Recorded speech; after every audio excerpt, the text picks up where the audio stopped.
भाजपचे जिल्ह्याचे अध्यक्ष वाशीधर काळे, शिवसेनेचे तालुक्याचे अध्यक्ष रामभाऊ जामदार, RPIचे बाळासाहेब सरवदे, महाराष्ट्र रिपब्लिकन पक्षाचे प्रमुख संजय भैया सोनवणे, आपले उमेदवार दत्तामामा भरणे, विधिमंडळातील माझे सहकारी अमोल मिटकरी, शशिकांत तरंगे, वैशाली नागवडे, शरद सुरेश गुले, योगेश जगताप, श्रीमंत ढोले, हनुमंतराव कोकाटे, प्रशांत पाटील, पायल देवकर, महेश शिंदे, साधना केकान, दीपक जाधव, मारुती वणवे.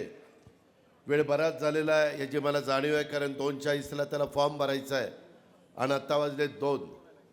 त्याच्यामुळे मला अर्धा तासच मिळालेला आहे. मी पहिल्यांदाच सगळ्या प्रदीप तुला सांगतो, इथनं पुढं माझी सभा असली तर मी इतरांची भाषणं ऐकणार नाही. माझ्या आधी सगळ्यांची उरका.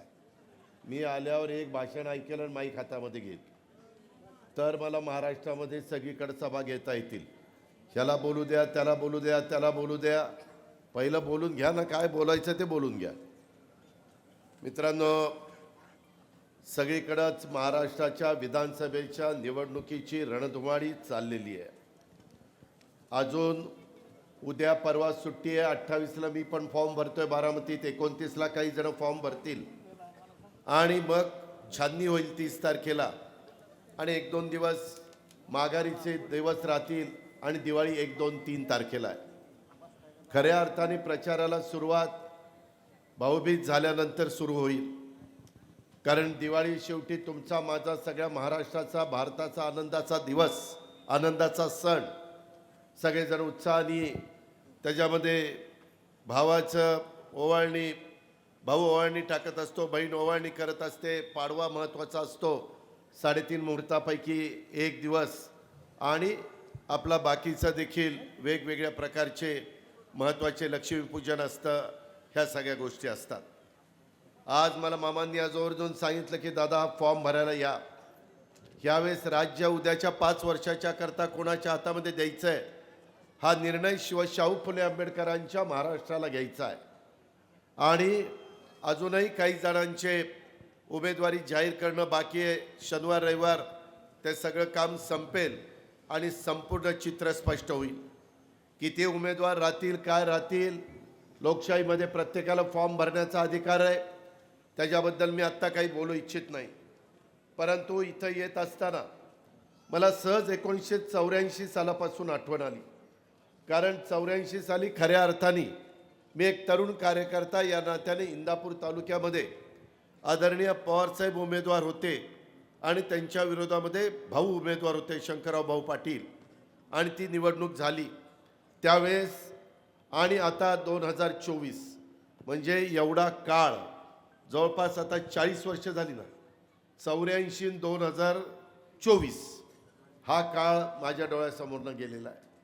मी अनेक कार्यकर्त्यांना इथं ताकद देण्याचा प्रयत्न केला.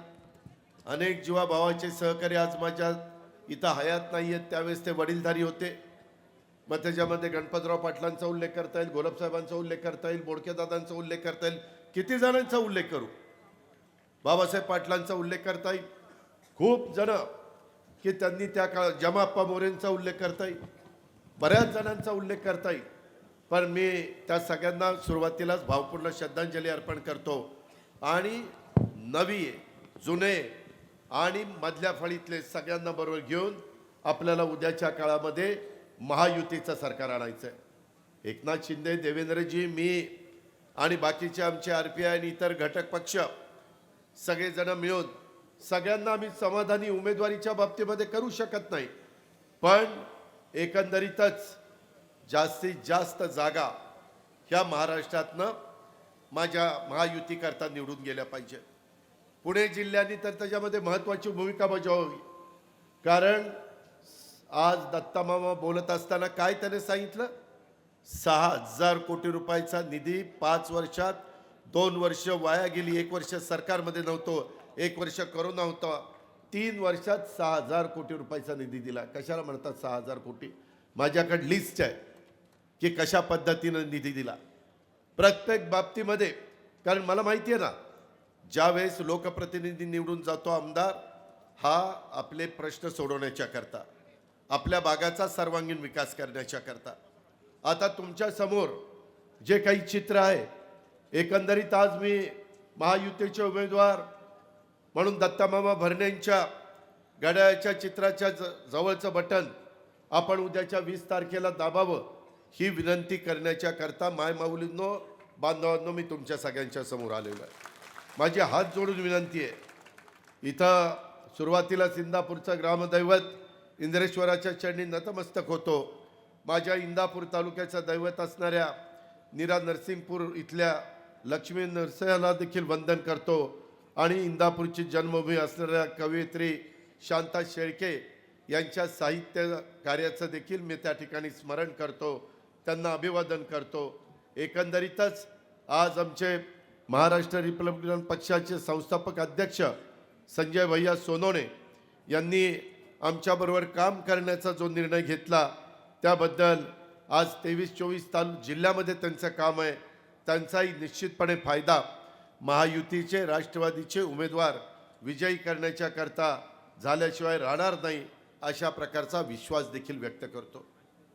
मित्रांनो, एकंदरीतच सभा, आरोप प्रत्यारोप निवडणुका आल्यानंतर ते होणार. एक उमेदवार 20 वर्ष तुमचं प्रतिनिधित्व करणार आहे, एक उमेदवार 10 वर्ष प्रतिनिधित्व करणार आहे, एक उमेदवार फॉर्म राहिला तर पाटी कोरी असणार आहे आणि इतर पण उमेदवार त्या ठिकाणी असतील, तो त्यांचा अधिकार आहे. आज तुम्ही पहा, दत्तामामाची 10 वर्ष आठवा, त्याच्यात आम्हाला 5 वर्ष सरकार नव्हतं. ह्या 5 वर्षात माझं 1 वर्ष सरकार नसताना आम्ही बाजूला होतो, 1 वर्ष करोनात गेलं, तरी देखील ह्या 10 वर्षामध्ये दत्तामामांनी तुमचं प्रतिनिधित्व करत असताना माझ्या सणसरपासून इकडं बावड्यापर्यंत आणि सगळ्याच भागामध्ये तिकडं भिगवणपासून ह्या सगळ्या भागामध्ये काय कामं केली ते आपण पाहिलं. हे मी का करू शकलो किंवा दत्तामामा का करू शकला की आम्ही सरकारमध्ये होतो. मध्ये काही राजकीय घटना घडल्या, त्याच्यातनं वेगळी काही समीकरणं बदलली. एकंदरीत ही समीकरणं बदलत असताना केंद्रामध्ये तिसऱ्यांदा नरेंद्र मोदी साहेबांच्या नेतृत्वाखालचं सरकार NDAचं आलंय. ते 5 वर्षाकरता तिथं राहणारे आत्ताच 6 महिने झाले. 4.5 वर्ष आपली कामं करण्याच्या करता आपल्या विचाराचं सरकार असल्यानंतर तिथली कामं लवकर होतात, मदत होते, करोडो रुपयाचा निधी आपल्याला आणता येतो. वेगवेगळ्या प्रकारे वंदे भारत ट्रेन, वेगवेगळ्या प्रकारे बंदरं, वेगवेगळ्या प्रकारचे तुमचे विमानतळ ही आपल्याला करता येतात. मोठ्या प्रमाणावर निधी आपल्याला आणता येतो, मोठे मोठे कारखानदारी आणता येतात. मित्रांनो, एकंदरीतच मगाशी बऱ्याच जणांची मी भाषणं बारकाईनं ऐकत होतो. कुणी टीका करत होतं, कुणी काय करत होतं, कुणी मागे प्रश्न उपस्थित केले त्यांना उत्तरं देत होतं. भाऊंचा काळ तुम्ही आठवा, भाऊंच्या बरोबर मी देखील काम केलेलं आहे. 89ला बारामतीतनं त्यांना उमेदवारी मिळाल्यानंतर मला साहेबांनी सांगितलं की अजित संभाजीराव काकडे इथे उमेदवार आहेत, भाऊ इंदापूरचे आहेत, मला इथं लीड पाहिजे, मी महाराष्ट्राचा मुख्यमंत्री आहे. मी साहेबांना सांगितलं काळजी करू नका. भाऊंना त्यावेळेस मी बारामती तालुक्यातनं स्वतः संभाजीराव काकडे तिथले उमेदवार असताना देखील 35,000चं लीड त्या ठिकाणी दिलेलं होतं. अशा पद्धतीनं आम्ही सगळ्यांनी मनापासून काम केलेलं होतं. 91ला तुम्ही पण मला 75 का 80,000चं लीड दिलं, ते पण मी कदापि विसरू शकत नाही. आणि त्याच्यातून माझी राजकीय कारकीर्द सुरू झाली. छत्रपती कारखाना, इतर संस्था. मित्रांनो, मी कामाचा माणूस आहे, तुम्हाला सगळ्यांना माहिती आहे, महाराष्ट्राला माहिती आहे. मी स्पष्ट बोलणारा कार्यकर्ता आहे. थोडंसं कधी काही लोकांना थोडं वाईट वाटतं, परंतु संस्था टिकल्या पाहिजेत, योग्य पद्धतीनं विकास झाला पाहिजे. आणि करत असताना जातीचा, पातीचा, नात्याचा, गोत्याचा विचार होता कामा नये. समाजातल्या 18 पगड जाती 12 बलुतेदारांना पण हा माणूस आमचाही विचार करतोय, हे सरकार आमचाही विचार करतंय, अशा प्रकारचा संदेश कृतीतनं त्या ठिकाणी गेला पाहिजे. आज तुम्ही पहा, अनेक जण बारामतीची तुलना करतात. आज बारामतीची तुलना करत असताना कितीतरी ठिकाणी महाराष्ट्रामध्ये जात असताना लोक माझ्या देखत सांगतात, आम्हाला निवडून द्या, पुढच्या वेळेस आम्ही आमचा बारामतीसारखा विकास करू. ठीक आहे, त्यांना ते योग्य वाटतं. आज राष्ट्रवादी काँग्रेस पक्षानं एक नेतृत्व दत्तामामाच्या रूपाने पुढं आलं. त्याने सांगितलं त्याचे कसे टप्पे टप्पे पुढे गेले गेले आणि तो इथपर्यंत त्या ठिकाणी पोहोचलेला आहे. एक लोकप्रिय आमदार, त्याच्यामध्ये कुणाचंही सरकार असलं तरी जास्त कुठांच्या डोळ्यावर येऊन द्यायचं नाही, आपलं आपलं गुपचूप जाऊन काम करायचं, कारण मतदारांचं काम झालं पाहिजे. म्हणूनच मगाशी स्वर्गीय गिरीश बापट साहेबांचा उल्लेख केला, आमच्या देवेंद्रजींचा उल्लेख केला. त्याही काळामध्ये त्यांनी प्रयत्न केला, सोडला नाही. जिद्द चिकाटी ही त्याने त्या ठिकाणी सोडली नाही आणि त्याच्यातून ह्या तालुक्याचा विकास करण्याचा प्रयत्न खऱ्या अर्थाने त्यांनी त्या बाबतीमध्ये केला. इंदापूरकरांच्या आशा असतील, आकांक्षा असतील, अपेक्षांची पूर्तता करण्याचा त्याचा नेहमीच प्रयत्नांची त्याने पराकाष्ठा केली. त्यांनी लोकांना न्याय मिळवून देण्याच्यासाठी कर्तव्य भावनेतनं सामाजिक बांधिलकी जपून केलेली धडपड, तो आणि त्याचे असंख्य कार्यकर्ते. माझ्या कार्यकर्त्यांनी असं लक्षात आणून देऊ नका की बाबा याला आम्ही नाही का त्यांच्याबरोबर काम करत, दादा आमचं नावच घेत नाही. तुम्हाला जिल्हा परिषद, नगरपालिका, तालुका पंचायतीची तिकीटं दिली की तुमच्या सभेला आल्यावर तुमचं नाव घेतो. आत्ता तो आमदारकीला उभा आहे, आता त्याचं नाव घेतो. त्याच्यामुळं एकंदरीतच त्याची धडपड ही इंदापूरची जनता कधी विसरू शकणार नाही. एक कार्यक्षम, एक सुसंस्कृत, एक कर्तव्यदक्ष, एक संवेदनशील आणि एक अभ्यासू नेतृत्व म्हणून दत्तामामांची ओळख आज इंदापूरला आहे, माझ्या जिल्ह्याला आहे, माझ्या महाराष्ट्राला आहे. आपण सगळ्यांनी, मी नेहमी सांगतो, मी मगाशी संजय सोनवणेंना पण सांगत होतो की आम्ही महायुतीमध्ये काम करतोय, परंतु शिवशाहू फुले आंबेडकरांची विचारधारा, ह्याच विचारधारेने आम्ही पुढे चाललेलो आहे. त्याच्यात कुठेही तसुभर देखील आम्ही कमी पडलो नाही. आज सरकारमध्ये काम करत असताना ज्याचे उल्लेख मामांनी आपल्या भाषणामध्ये केला, त्यांच्या नेतृत्वाखाली इंदापूर तालुक्याच्या मतदारसंघाच्या विकासाची सुरू असलेली घोडदौड पुढं अशीच चालू राहिली पाहिजे. यासाठी इंदापूर तालुका वासियांनो, इथल्या प्रत्येक मतदारांनो, इथल्या सगळ्या माझ्या कार्यकर्त्यांनो, वडीलधाऱ्यांनो, मायमाऊलींनो, तरुणींनो, तुमचा पाठिंबा, सहकार्य, बळ यापुढं देखील त्याला मिळालं पाहिजे. कारण उद्या तो निवडून आला तर मला ताकद मिळणार आहे. मला ताकद मिळाली तर मी तुम्हाला ताकद देणार आहे. मी त्याच्यातनं महाराष्ट्राचा सर्वांगीण विकास करू शकणार आहे. मी मोदी साहेबांच्याकडं, अमित शहांच्याकडं, शिवराज सिंग चौहान साहेबांच्याकडं, पियुष गोयल यांच्याकडं किंवा नितीन गडकरी यांच्याकडं, यांच्याकडे जाऊन मला माझ्या महाराष्ट्राकरता हे पाहिजे, आपणाला हे करून पाहिजे. तुम्ही म्हणाल कसं, कांदा निर्यात बंदी होती, कांदा निर्यात बंदी उठवली की नाही? आज सरकार आपल्या विचाराचं होतं म्हणूनच उठली. आज साखर कारखान्यामध्ये इन्कम टॅक्सची टांगती तलवार होती, स्वतः अमित भाईंनी तिथं गेल्यानंतर ती उठवली, नाहीतर आपले कितीतरी पैसे इन्कम टॅक्सला गेले असते. आज बँकेच्या संदर्भामध्ये अडचणी न येऊन देता 1 रुपयामध्ये पीक विमा देऊन पीक विम्याचे पैसे माझ्या शेतकऱ्यांना कसे मिळतील हा प्रयत्न आम्ही करतो की नाही?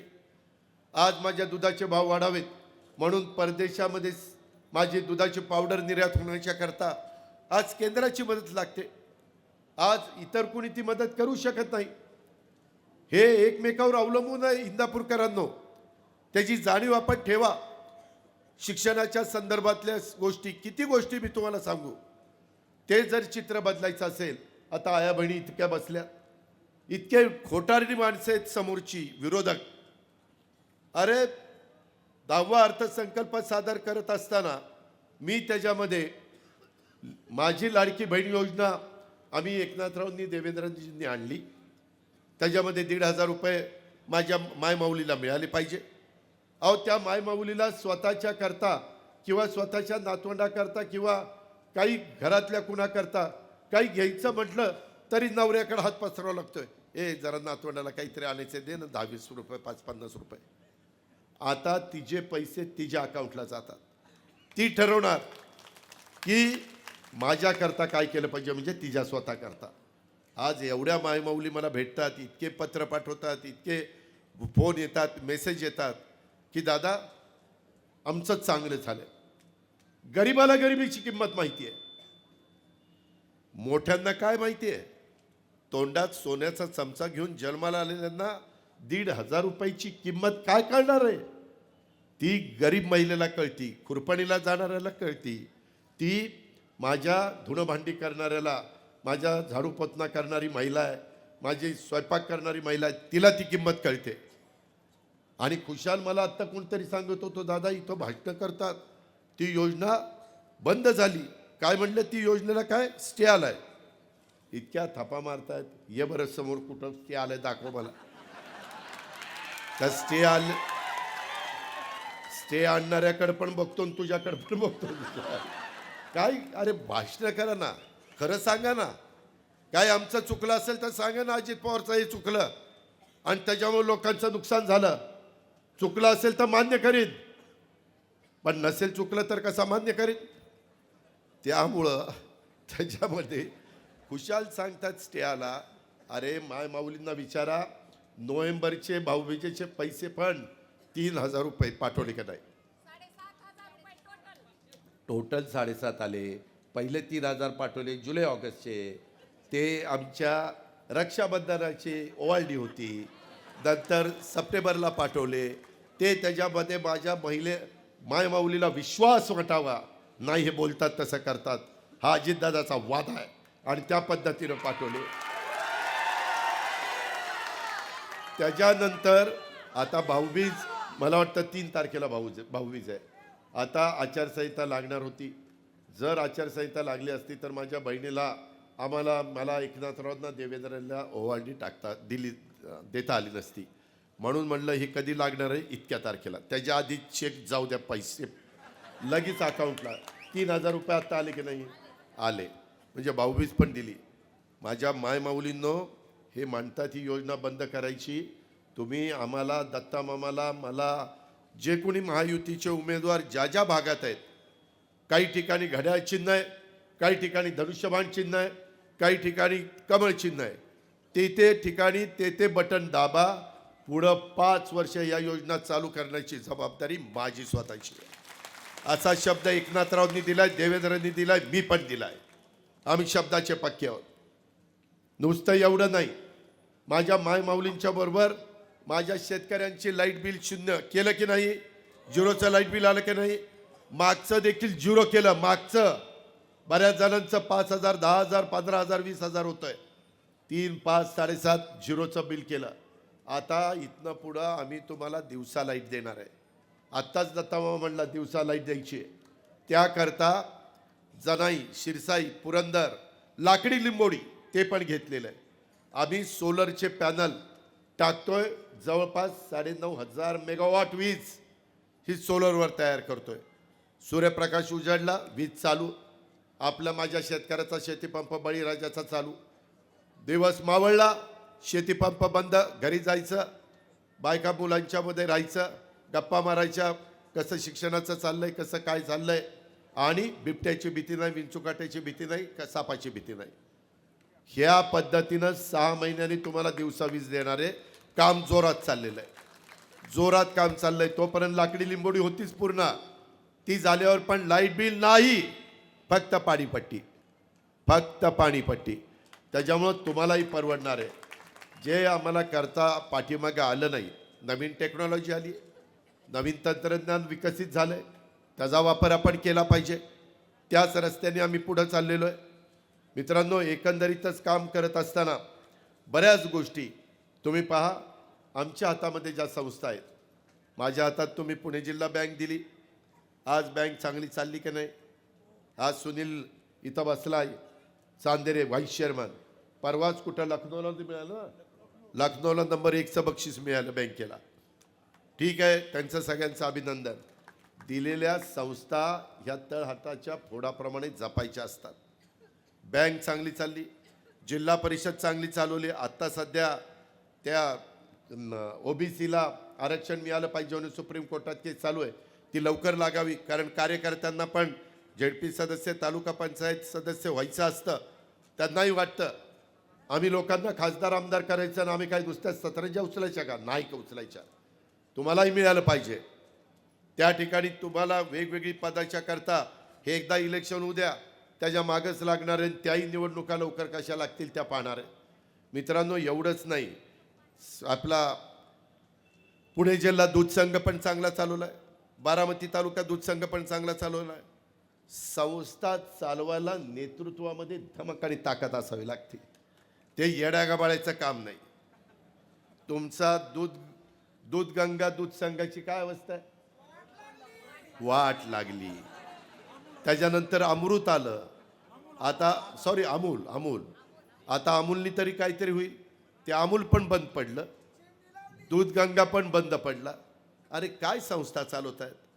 भाऊंनी लावलेलं कर्मयोगीचं रोपटं आज किती कोटी रुपये कर्ज आहे? 500 कोटीच्या वर कर्ज. अहो, भाऊंनी बिन कर्जाचा कारखाना तुमच्या ताब्यात दिला, तुम्ही कर्जबाजारी करायला लागलाय. तुम्ही काय म्हणजे लाखाच्या 12,000च करायला निघाला ही. मग त्याला निवडून देणार आहे का? त्याचा विचार करणार आहे का नाही? माझी बारामती बँक जाऊन बघा कशी चालली, आणि इंदापूर सहकारी बँक 30 सालांवर आहे. अरे काय तुमच्यात कर्तृत्व नाही, कशाचा गप्पा हाणता? तुम्हाला इंदापूर बँक चालवता येत नाही. माझा खरेदी विक्री संघ येऊन बघा, आणि तुमच्या खरेदी विक्री संघाची काय अवस्था आहे, काय परिस्थिती आहे बघा ना. ती आमच्या कळसला वायनरी काढली, ते बिचारे गशी पाटील कधी दारूला शिवले नाही, तिथं वायनरी काढली. आणि तिथं वायनरी काढली, परत ती वायनरी काय चालू आहे का बंद आहे का कुठं नुसतं मडच उभं केलंय तिथं. अरे काय वायनरी, आमच्या इथली पण वायनरी बंद व्हायला लागली होती, पण आम्ही चालू ठेवली की नाही जाऊन बघा. Baramati Agro, Baramati grape industry. शेवटी संस्था चालवता आल्या पाहिजेत. आज निराभिमा कारखाना काय भाव देतो? आज कर्मयोगी काय भाव देतो?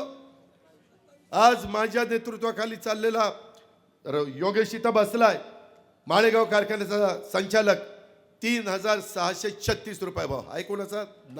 नाद करायचा नाद.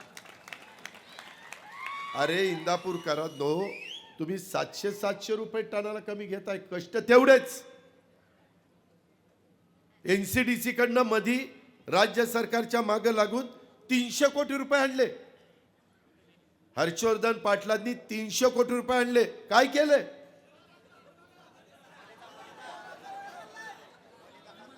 सगळं गोड गोड बोलून आमच्याकडनं, देवेंद्र फडणवीसांच्याकडनं, एकनाथरावांच्याकडनं, अमित शहाकडनं मंजूर करून घेतलं, आणि सोयीचं आलं की गेला निघून. आणि बोलताना काय परवा बोलला? लोकसभेला पूर्वी मी प्रत्यक्ष काम करायचो, परंतु यावेळीच मी अदृश्य काम केलं. अरे अजित पवारनी असलं तर कधी आयुष्यात केलं नाही. जो कोणी उभा करेल त्याचं इमाने इतबारेच काम केलं. मॅच फिक्सिंग प्रकारच नाही, नाहीतर समोरच विरोध चाल. ही जी काही पद्धत आहे ना, तुमच्यावर कसा विश्वास ठेवायचा?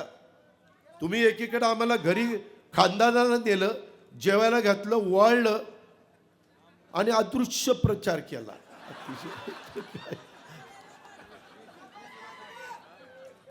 याला आता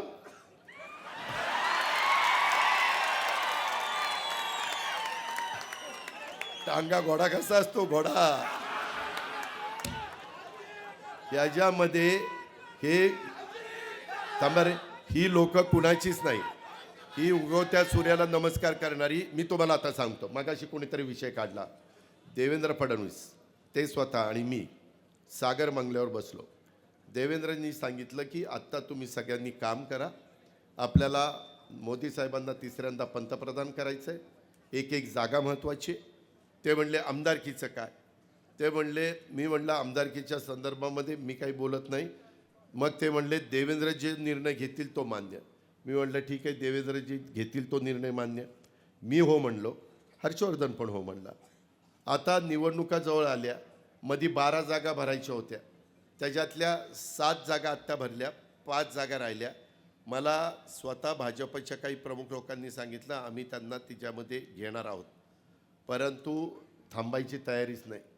सारखं कुणीतरी नाही आपल्याला थांबून कसं चालेल, काय चालेल.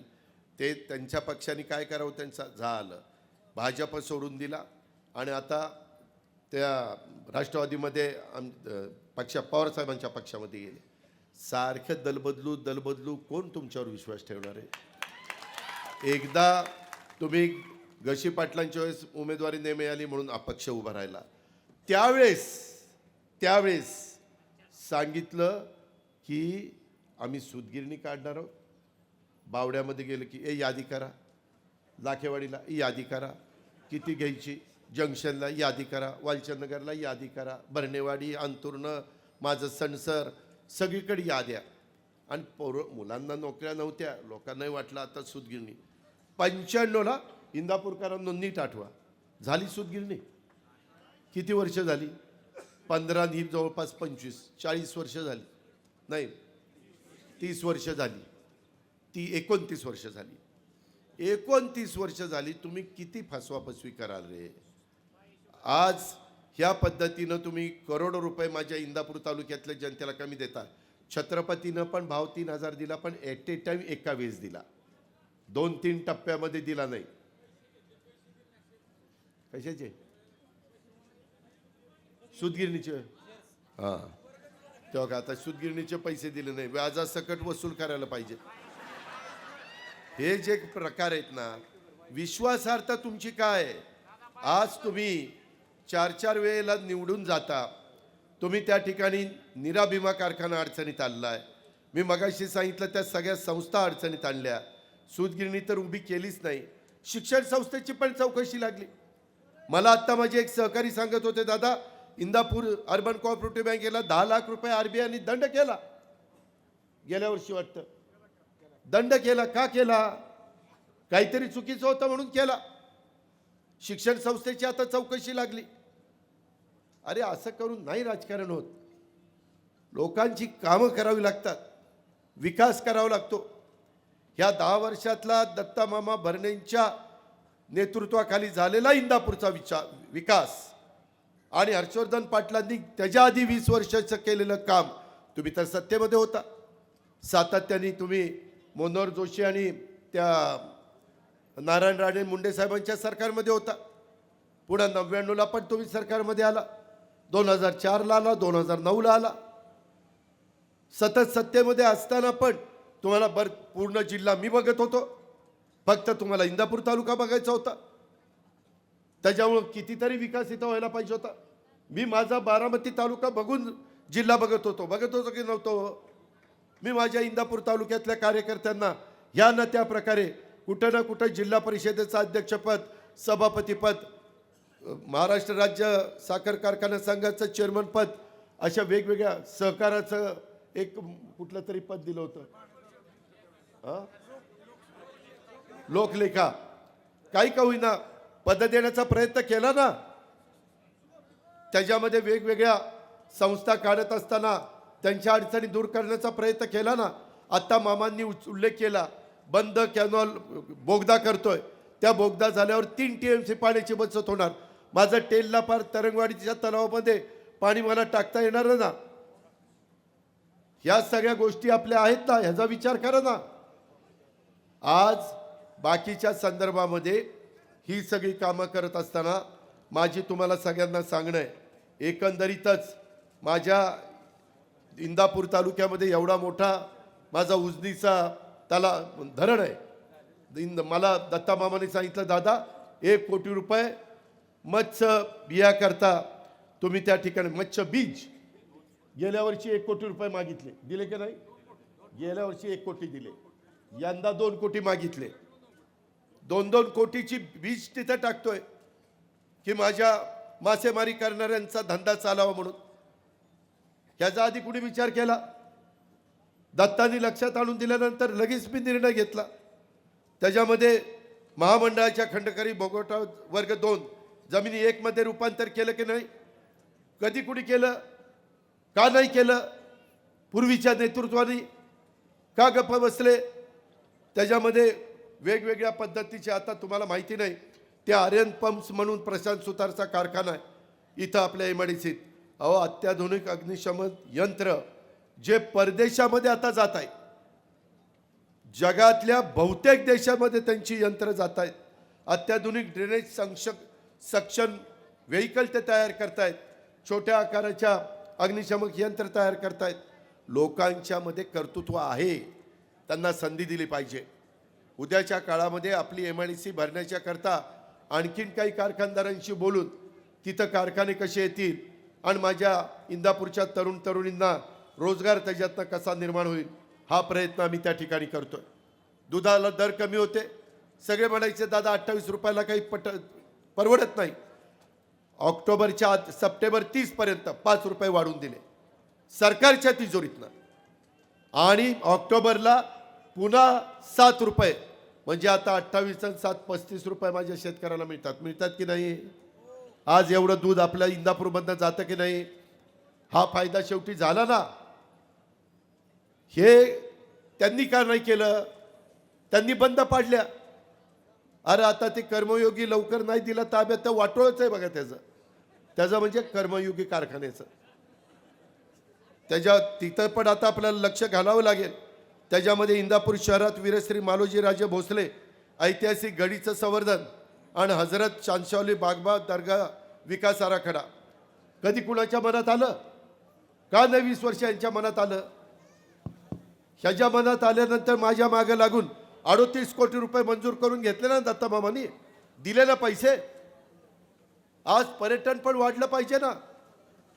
त्याच्यामध्ये मला आठवतंय प्रदीप गारटकर, त्याचं एक ऑपरेशन का काय झालंय, त्याला खुर्चीवर बसवा. आम्ही त्याला खुर्चीवर बसवत नाही, परंतु आता तब्येतीनेच सांगितलं तू खुर्चीवरच बस, ते खाली बसता येत नाही. त्याच्यामध्ये त्याला विचारा, तो मला म्हणला की दादा तुम्ही फक्त बारामतीचा कसा विचार करता, आम्ही पण इंदापूरची जनता मनापासून तुम्हाला साथ देतो, आमची पण मुलं मुली शिकावीत. त्याने इथली कुठली तरी जागा द्यायचं. किती एकर जागा होती रे, किती एकर जागा होती ती इथली द्यायला VP-ला? ती नाही, तुम्ही देणार 30 का 35 एकर. तिथं विरोध केला मी. माझे 65 एकर जागा विकत घेतली. तिथं शिक्षण संस्था काढली की नाही? आज मुलं मुली शिकतायत की नाही? इंग्लिश मीडियम आहे की नाही? कॉलेज आहे की नाही? आपलं पॉलिटेक्निक आहे की नाही? हॉस्टेल आहे की नाही? केलं पाहिजे. उलट बरं झालं त्यांनी विरोध केला त्यावेळेस, ते झालं तरी तिथं. आणि ती पण जागा आपल्याला शिल्लक राहिली आपल्या शहराच्या विकासाच्या करता.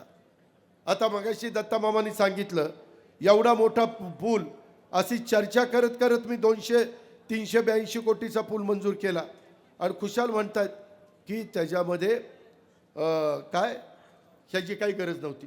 अरे कशाची काय गरज नव्हती? लोकांचं जेवढं दळणवळणाचं साधन, माझी इंदापूरची बाजारपेठ त्याच्यात तर वाढणार आहे. मला संजय मामा म्हणला दादा करमळ्याची लोक आता जास्त इंदापूरला जाती. फायदा शेवटी इंदापूरचा आहे ना. अहो आता बॅकवॉटरवर पण मी एवढा मोठा एक प्रकल्प मंजूर करतोय. सोलापूरच्या कलेक्टरनाची चर्चा मी केलेली आहे. आणि त्याच्यामध्ये पर्यटन, इथं वेगवेगळ्या प्रकारचे पक्षी पाहायला लोक येतात, फ्लेमिंगो, त्या सगळ्याच्या मध्ये खूप सुंदर माझा प्लॅन आहे. तुम्ही उद्याच्या निवडणुकीमध्ये तिसऱ्यांदा दत्तामामाला निवडून द्या. तिथं एवढं पर्यटनाचं सगळे चित्रच बदलून टाकतो. मी शब्दाचा पक्का आहे. मी मंजूर केलेलं आहे. फक्त आता पुढं त्याच्या संदर्भातलं टेंडर काढायचं आहे. आपण खूप काही, आता मला 7 टर्मचा अनुभव आहे ना. मी बरेच उन्हाळे पावसाळे पाहिलेले आहेत. त्याच्यावर तुम्ही काही काळजी करू नका. त्याच्या संदर्भात माझ्या वेगवेगळ्या ठिकाणी नदीचे बॅरेजेस, नदी आत्ता सध्या मी केटीवेरच्या बद्दल मामांनी मी मंजुरी केलेली आहे. परंतु काही केटीवेरचं रूपांतर मला बॅरेजेसमध्ये, जसं माझा उद्धटचा बॅरेज आहे आणि खाली एक माझ्या सांगवीच्या पलीकडे एक बॅरेज आहे सोमनथळीचा, त्या पद्धतीनं वेगवेगळ्या ठिकाणी आपल्याला बॅरेजेस टाकायचे. का तर त्याच्यातून मला पाण्याचा प्रश्न सोडवायचा. मगाशी त्यानं सांगितलं त्याही संदर्भामध्ये तुम्ही काळजी करू नका. आत्ता काही गोष्टी मी उघड करत नाही, परंतु मामांनी जी इच्छा प्रदर्शित केलेली आहे, कुठून पाणी आणायचं, कशा पद्धतीनं आणायचं, ती जबाबदारी माझी. त्याबद्दल तुम्ही काळजी करू नका. माझं देवेंद्रचं बोलणं झालेलं आहे. माझं त्याच्यामध्ये आमचा राहुल कुल पण त्या मीटिंगला होता. त्याच्यावर ते पण मी काम तुमचं त्या बाबतीमध्ये करून देतो. त्याच्यामध्ये तालुक्यातल्या दगडवाडी येथील नंदिकेश्वर देवस्थान, भाणगाव येथील म्हसोबा देवस्थान, रुईचं बाबीर देवस्थान, ह्या सगळ्याला आपण निधी देण्याचं काम केलं. बऱ्याचदा मागच्या वेळेस माझ्या अल्पसंख्याक समाजाने आम्हाला साथ दिली नाही. मला त्यांना आवर्जून सांगायचं, बाबांनो, ह्या काळामध्ये महायुतीच्या सरकारच्या माध्यमातून मी माझ्या मागास अल्पसंख्याक समाजाला खूप काही देण्याचा प्रयत्न त्या ठिकाणी केलेला आहे. हा,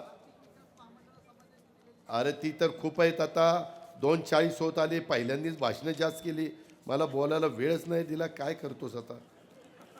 त्याच्यामध्ये ह्या सगळ्या गोष्टी करत असताना माझं तो आत्ता कुणाला दिलं मी ते अल्पसंख्याकाचं, कुणाला वाचायला दिलं होतं?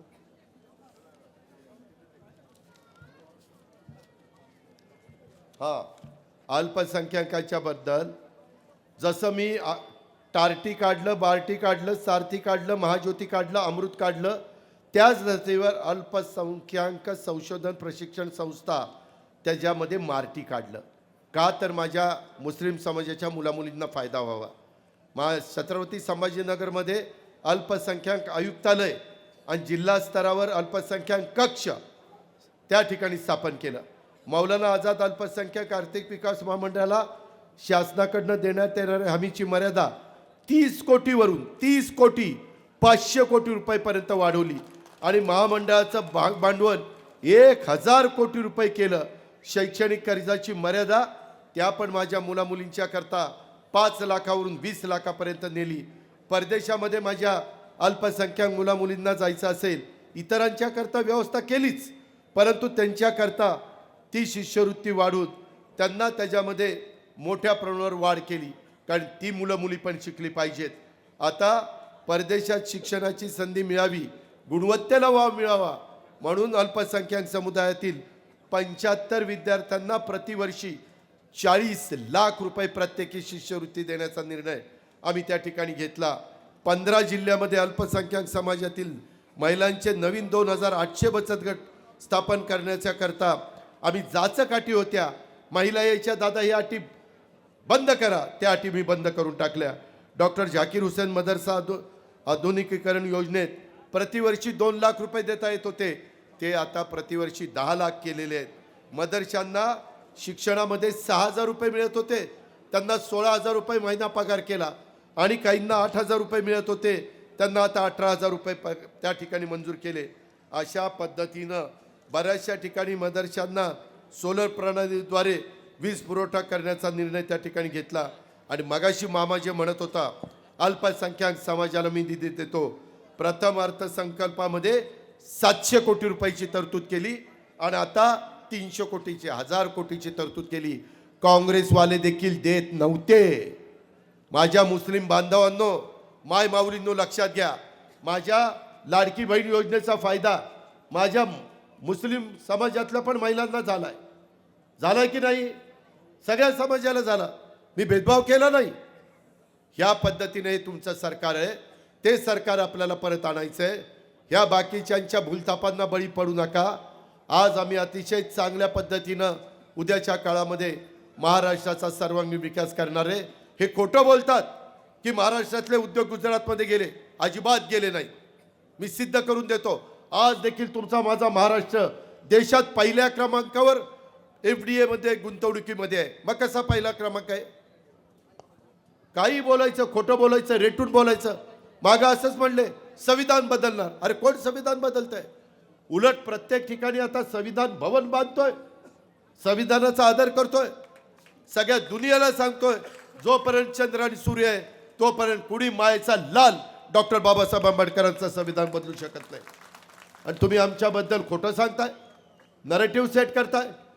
माझ्या माय माऊली मोठ्या प्रमाणावर आमच्या पाठीशी उभ्या राहिल्यात, तर त्यांना सांगताय तुमची लाडकी बहीण योजना बंद केली. स्टे आला. कुठला स्टे आला? दाखव स्टे. स्टे आला ना, दाखव स्टे. होऊ दे, हे दूध का दूध, पाणी का पाणी. हे जे काही प्रकार चाललेले आहेत, हे प्रकार बंद झाले पाहिजेत.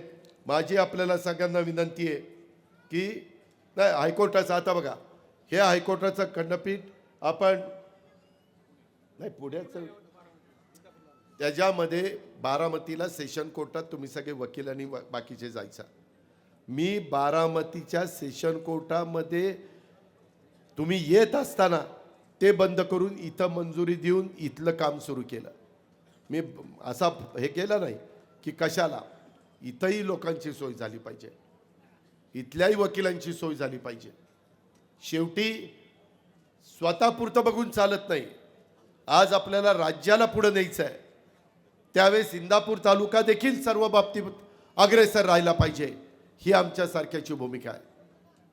आणि कदाचित माझ्यावर टीका करतील की अजित पवारांनी सोमेश्वरचा उल्लेख केला, 3571 रुपये भावाचा, 3636 माळेगावचा.